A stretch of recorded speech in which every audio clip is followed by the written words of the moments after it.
The moment my grandson spoke his first words, after 7 years of silence, I understood that someone in my family wanted me gone. My name is Margaret Hale. I am 67 years old, and I live on the quiet north side of Austin, Texas, in a modest house I paid off years ago, with careful work and even more careful saving. I never thought I would be telling a story like this. At my age, you believe surprises belong to the young. You believe danger announces itself loudly. I was wrong on both counts. That Monday morning began like any other family favor disguised as love. My son Daniel stood in my driveway, loading suitcases into the back of his SUV, checking his watch, already half gone in his mind. His wife Claire hovered nearby, immaculate as always, her smile practiced, her voice soft in a way that never quite reached her eyes. They were leaving for a 7-day retreat. No work calls, no stress, just the two of them and a resort far from Austin. And they were leaving their son with me.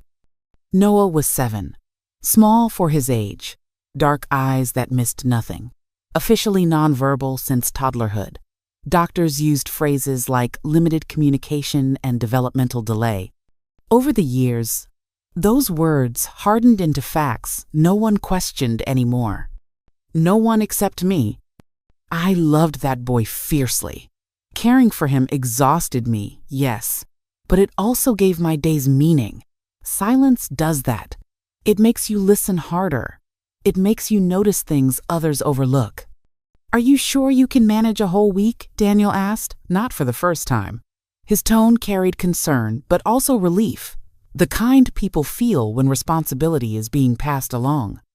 "I raised you alone after your father died," I said, pulling my sweater tighter against the cool morning air.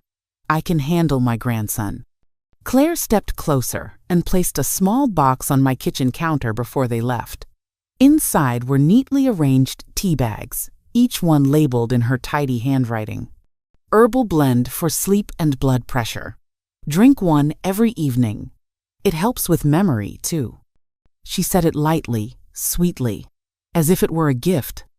I thanked her, because that is what polite women do, even when something inside them tightens for no clear reason. Noah stood quietly by my side, clutching the frayed corner of his favorite blanket. He did not look at his parents when they hugged him goodbye. He looked at me. His fingers slipped into my hand. His grip was stronger than usual. When the car finally disappeared down the street, the house changed. I felt it immediately. The air settled. The tension lifted. It was just the two of us now.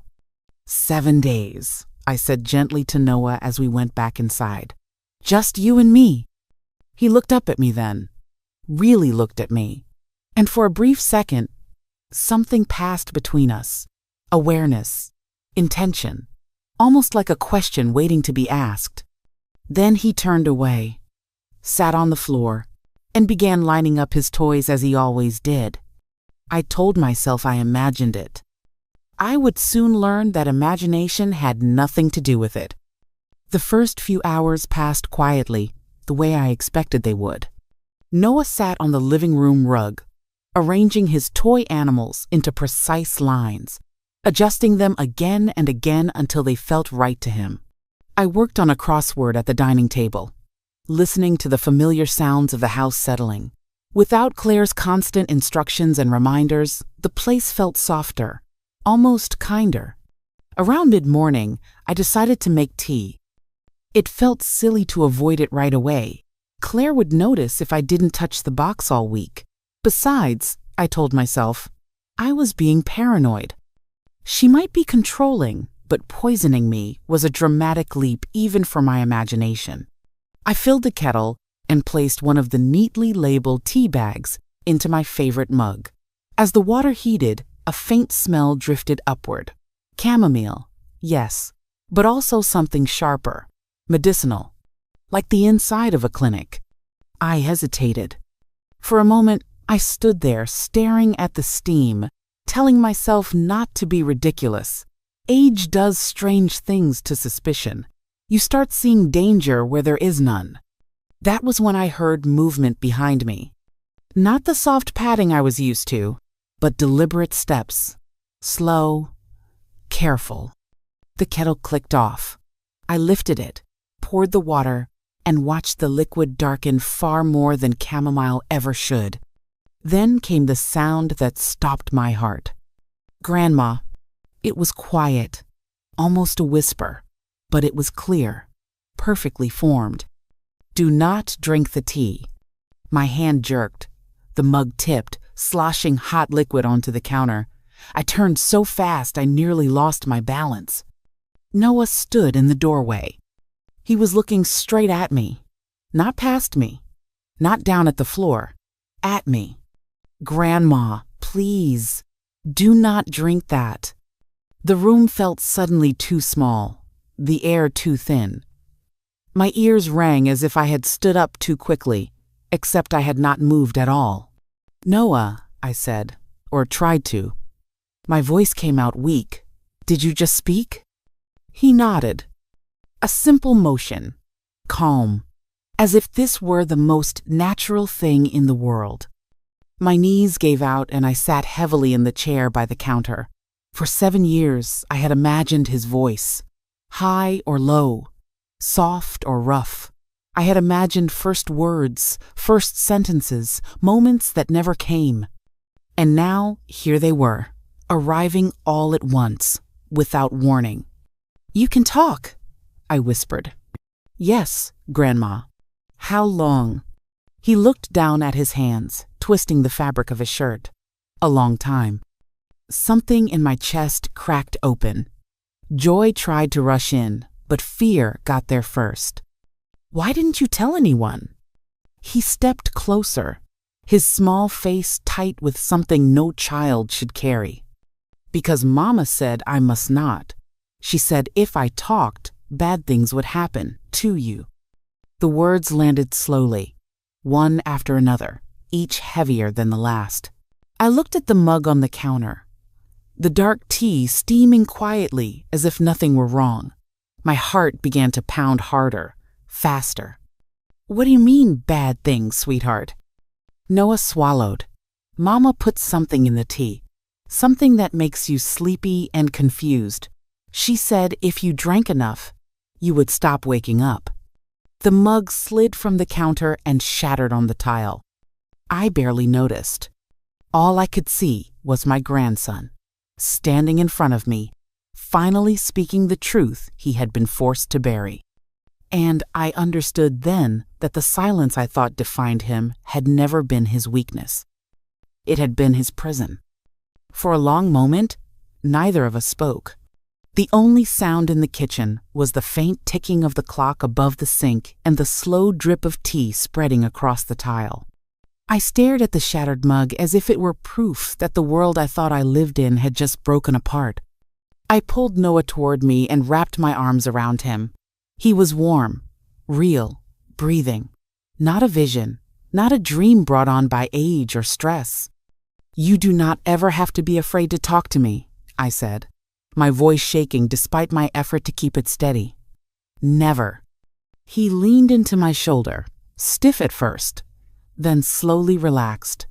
I wanted to tell you before, Grandma, he said softly. So many times. But Mama watches everything. I sat back and looked at him, really looked at him, not as the quiet child everyone thought they understood, but as someone who had been living a double life inside his own home. Tell me, I said. Tell me everything. We have time now. He nodded, drawing a slow breath, as if preparing for something difficult. Mama taught me how to pretend, he said. When I was little, she said doctors like quiet kids, that if I talked, they would give me shots that hurt and make me sleep all day. My stomach twisted. She said Daddy would be sad too, that he would think I was broken. So I learned not to talk when other people were around. I felt something cold and sharp settle in my chest. This was not discipline. This was conditioning. How long have you known how to talk, Noah? He thought for a moment. Since I was 3, maybe earlier. I remember words before that, But that is when I started answering in my head instead of out loud. 3 years old. I closed my eyes briefly, imagining a toddler learning that silence was safer than truth. "Does your father know you can talk?" I asked. Noah shook his head. "Not really. Sometimes I think he knows something is wrong, but Mama tells him I am fragile, that too much change would hurt me." The picture became clearer with every sentence. Claire did not just control the house. She controlled the story everyone believed about her son. "I hear things," Noah continued, "when they think I am asleep. Grown-ups talk loudly at night." He lifted his eyes to mine. They were steady, observant. "Mama says you are getting worse, that you forget things and make bad decisions. She says soon you will not be able to live alone." A memory stirred. Claire's gentle suggestions.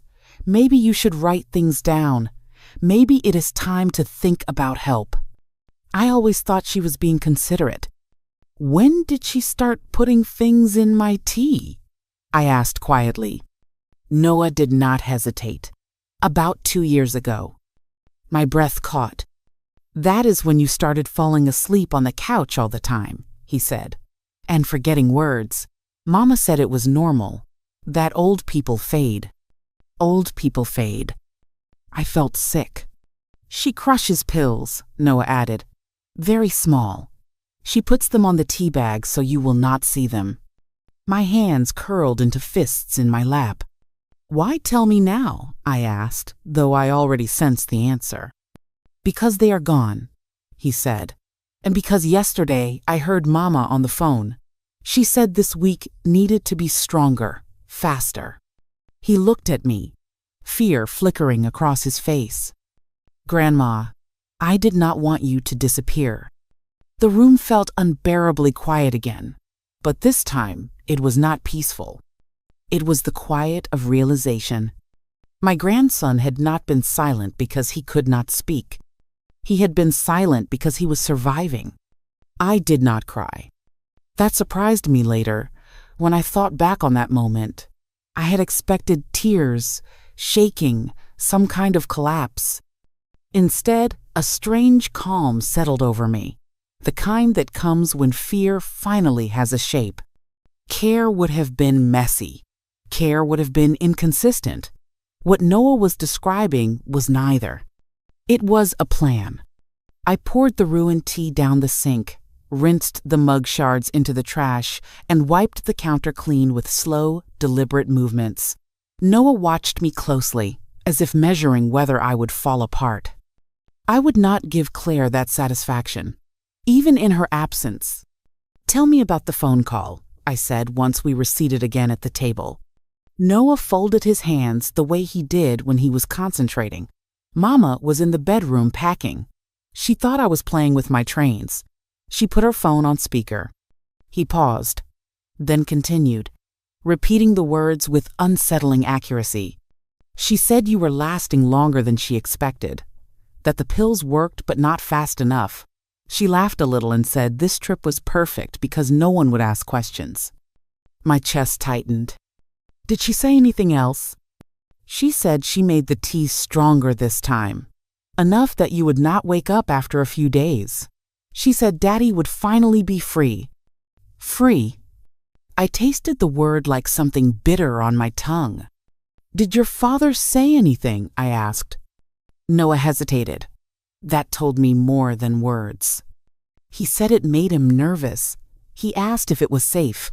Mama told him doctors would blame your age and your heart. She said men always panic before things are done. I closed my eyes. Daniel had always avoided conflict. Even as a boy, he preferred silence over confrontation. Claire had learned that quickly. She spoke. He yielded. Over time, yielding turned into permission. This was not an accident of neglect. It was cooperation through fear. Noah shifted in his chair. "Mama says you are stubborn," he added quietly, "that if you do not slow down, you will ruin everything. Everything. The house, the savings, the future she imagined." She says once you are gone, Daddy will sell the house and move closer to her sister. She already looked at places online. I felt a slow burn rise in my chest. Not wild rage, but something steadier. Purpose. For 2 years, I had doubted myself, blamed my body, questioned my mind. I had apologized for forgetting things that were never lost. I had accepted help I did not need. All because someone decided my life was inconvenient. This was never about concern for my health, I said aloud. More to myself than to Noah. It was about control. He nodded. She likes when people do what she says. I looked at him then. Really looked. A child who had learned patterns adults refused to see. A child who had learned that silence could be armor. She picked this week for a reason, I continued. No witnesses. No interruptions. No one checking on me. Noah's voice dropped. She said if something happened, Daddy would be too sad to think clearly. That grief makes people sign things without reading. That was it. The final piece sliding into place.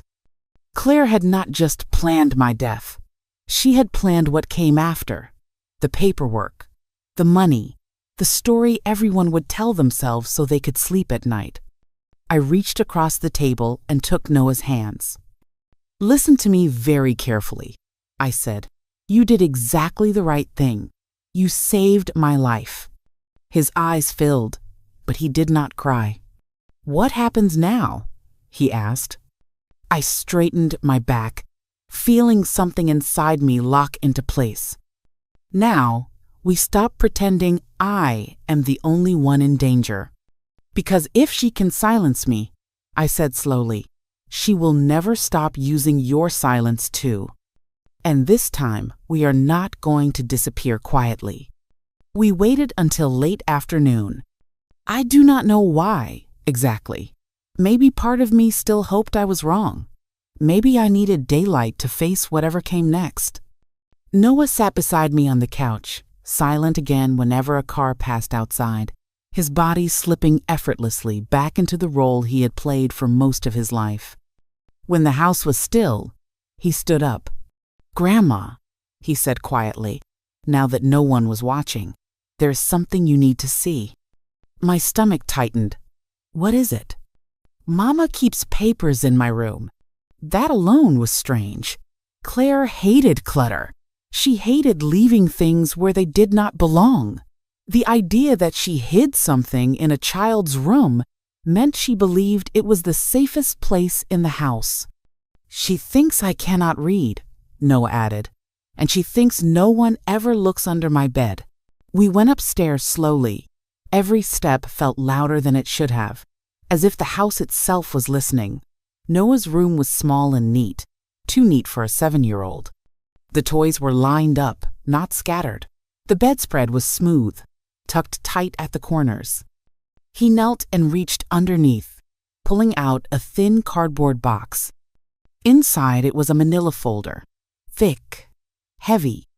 My hands trembled as I opened it and sat down on the edge of the bed. Noah climbed up beside me, close but not touching, as if bracing himself.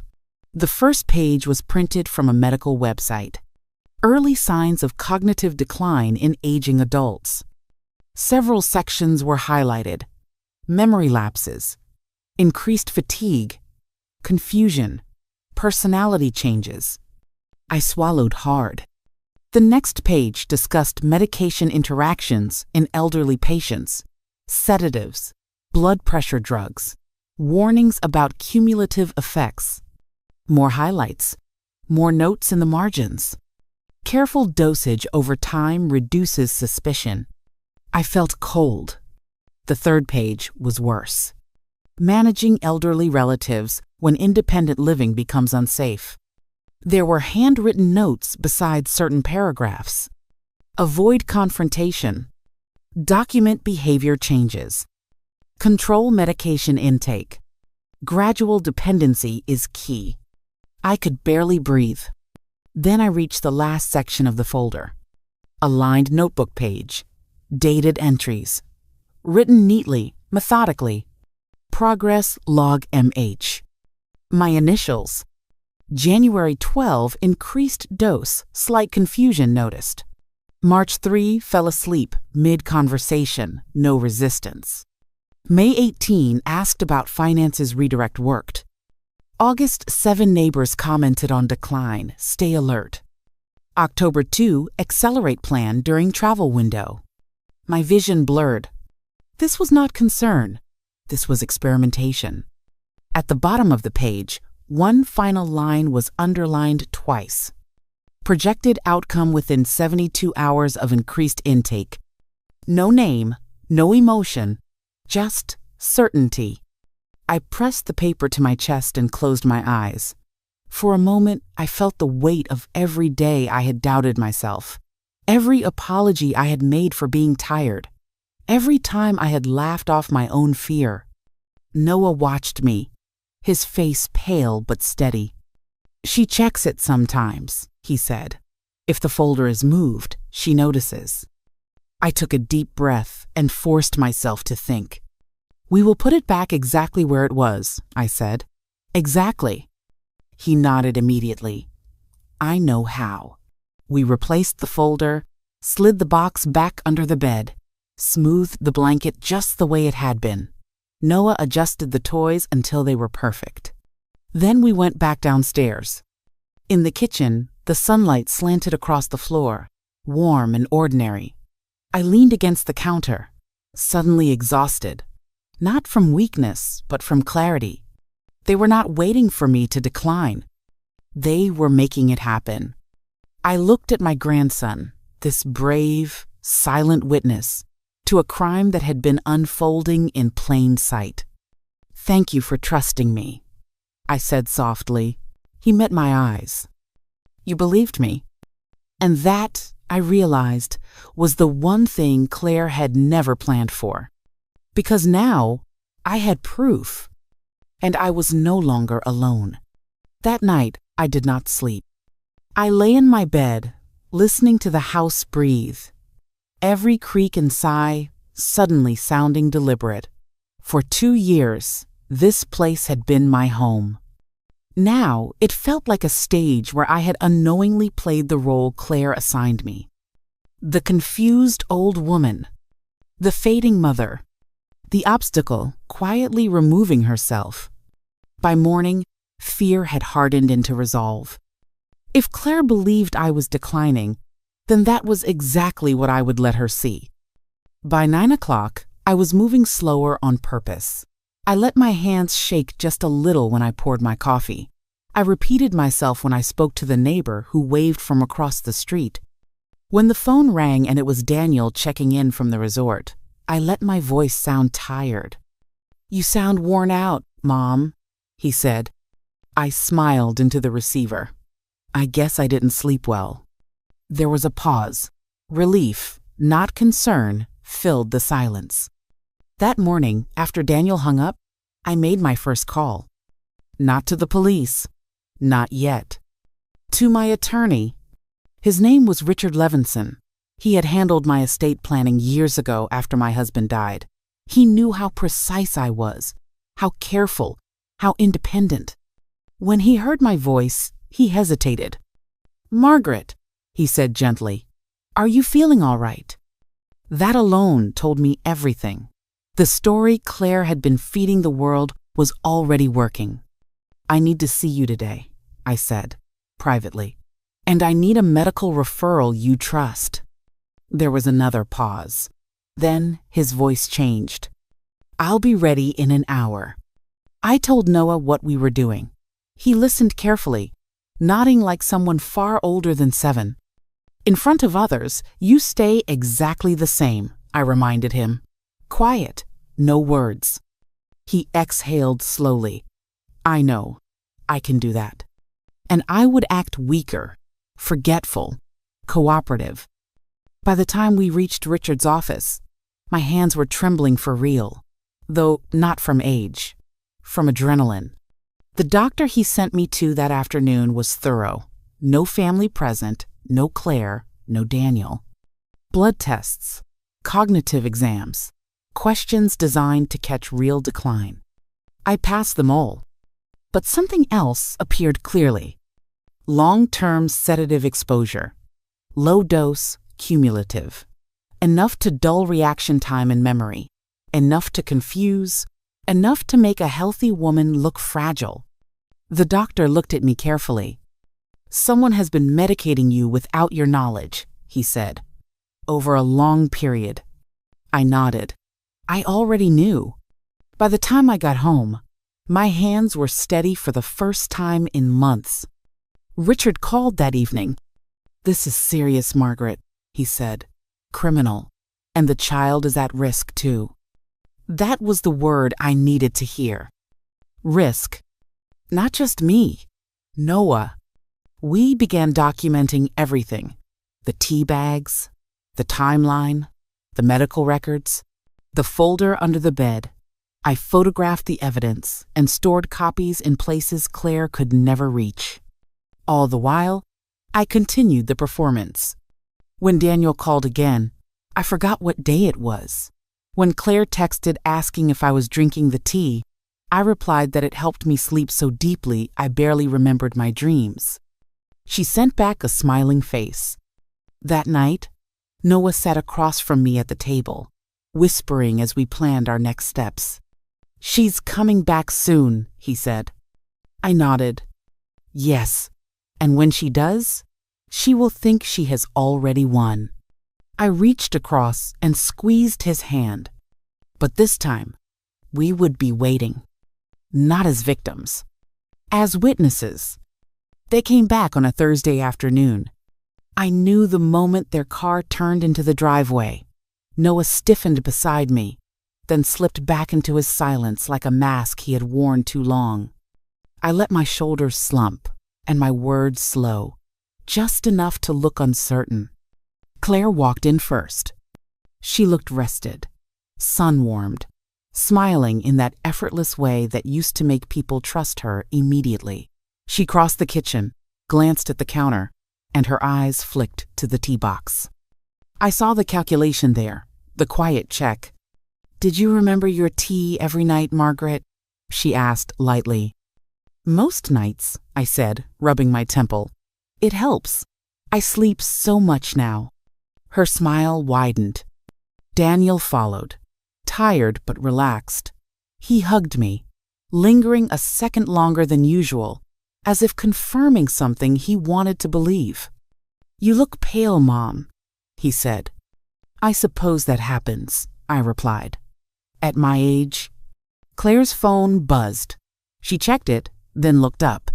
"Oh, before I forget," she said casually, "we have an appointment tomorrow, a specialist, just to be safe." I nodded. Of course. That evening, after they went to bed, Richard's final call came through. Everything was ready. The next morning, Claire expected control. What she did not expect was the knock at the door. Two people stood there, a physician she did not recognize, and a woman from Child Protective Services. Claire's smile faltered. "Is something wrong?" she asked. The physician spoke calmly. "We need to speak with Margaret privately." Claire's eyes darted to Daniel. He looked confused, uneasy. I stood slowly. My hands did not shake. And then Noah did something Claire had not planned for. He spoke. "I can talk," he said. The room froze. Claire turned so fast she nearly dropped her phone. Daniel stared at his son as if seeing him for the first time. Noah walked to the center of the room. His voice was steady, clear. "Mama told me to pretend. She said if I talked, Grandma would disappear. She said no one would believe me." Silence fell like a weight. The CPS worker knelt to Noah's level. "Can you tell me more?" He nodded. And he did. About the pills, the tea, the threats, the nights he listened, the folder under his bed. He did not rush. He did not cry. He spoke like someone who had been waiting a long time to be heard. Claire screamed then. Not denial. Anger. "He's confused. He doesn't understand what he's saying." The physician turned to her. "We've already reviewed the evidence." Daniel's face drained of color as the truth finally cornered him. He tried to speak, failed, then sank into a chair. "This is not what I wanted," he whispered. No one answered him. Claire was escorted out within the hour. Daniel was left with paperwork, questions, and a reality he could no longer avoid. Noah sat beside me, quiet again now, his hand warm in mine. For the first time since I met him, he was believed. Not because he was loud, but because the truth finally had nowhere left to hide. The house was quiet again after they left. Not the heavy silence that presses on your ears, but a softer one, the kind that feels like space opening up, possibility. Noah sat at the kitchen table, swinging his legs, watching the sunlight crawl slowly across the floor. No one was watching him now. No one was measuring him. He spoke when he wanted to. That alone felt like a miracle. In the weeks that followed, life rearranged itself carefully, piece by piece. Noah stayed with me, temporarily, at first, then permanently. Specialists confirmed what I had already learned. He was not nonverbal. He was deeply intelligent, traumatized, conditioned into silence. With proper support, his words came easier each day. Sometimes they came in bursts, sometimes slowly, always honestly. As for me, the fog lifted completely. Without the sedatives, my thoughts sharpened. I woke up rested. I remembered names, dates, small joys I thought age had taken from me. It turned out my mind had never been failing. It had been buried. Legal proceedings moved forward quietly. Claire faced charges for poisoning and child abuse. Daniel lost custody, not because he was cruel, but because he had chosen fear over protection. That truth hurt him more than any punishment. I updated my will, locked down my accounts, put every safeguard in place to ensure no one could ever speak for me again without my consent. But the real healing did not come from paperwork. It came in the evenings. Noah and I would sit at the table, doing homework, talking about dinosaurs and space and questions he had been holding inside for years. Sometimes he would stop mid-sentence, surprised by his own voice. "I like talking now," he told me once. I smiled. So do I. Silence had been used as a weapon in our family, a way to erase, to control, to make inconvenient people disappear without noise. But silence can be broken, and when it is, it does not whisper. It tells the truth. 5 life lessons from this story. 1. Silence does not mean weakness. 2. Control often hides behind kindness. 3. Children see and understand far more than we assume. 4. Trust your instincts even when others dismiss them. 5. Speaking the truth at the right moment can save lives. If you stayed with me until the end, thank you. What lesson did you take from this story?